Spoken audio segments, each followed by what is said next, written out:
wouldn't sleep and wouldn't sleep till love came and told me I shouldn't sleep. Welcome to the first Columbia University Songbook. Tonight you're going to hear musical theater selections written and sung by alums, professors, and current students from Columbia University in the city of New York. We're here 10 minutes before our show is about to start at 54 Below, and everything's going to be great. It's a little bit of pandemonium outside with all the performers. We're right by the green room. I'm singing Manhattan. It's cool to get to sing stuff like that here and to have that connection through Columbia, and that they were part of Columbia and then I was part of Columbia and that it's all here and it's all fate. I will turn Manhattan into an Isle of Joy.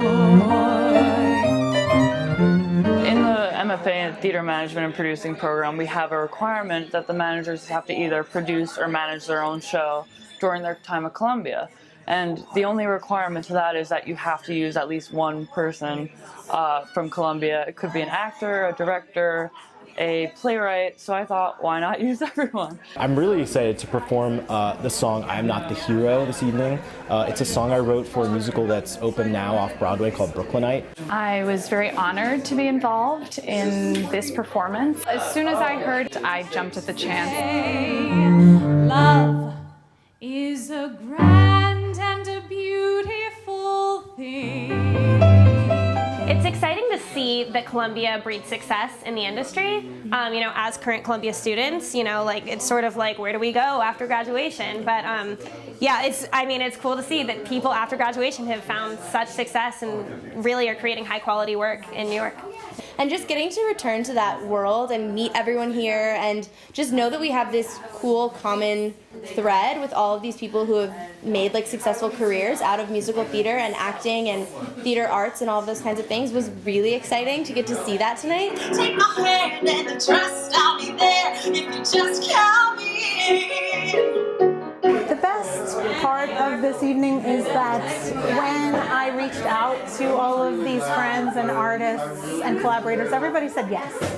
And one of the great things about working in theater is that you can work with friends and family and create great art.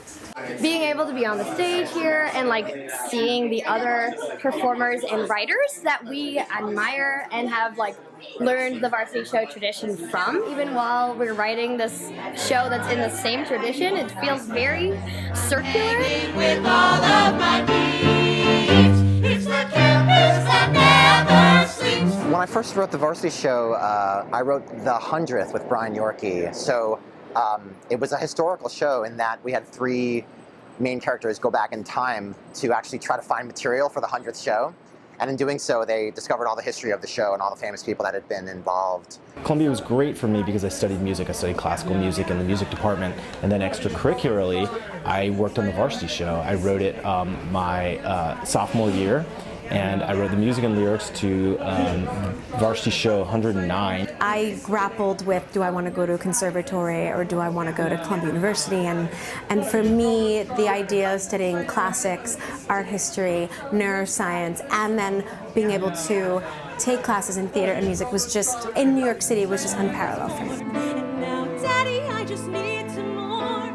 Please let me stand next to you. The fact that Columbia has all this talent in their alumni pool and that they're all so accessible, they're all so down-to-earth people, they're also willing to give back to their own community. I mean, that's the great thing about New York and the fact that you wouldn't get this anywhere else.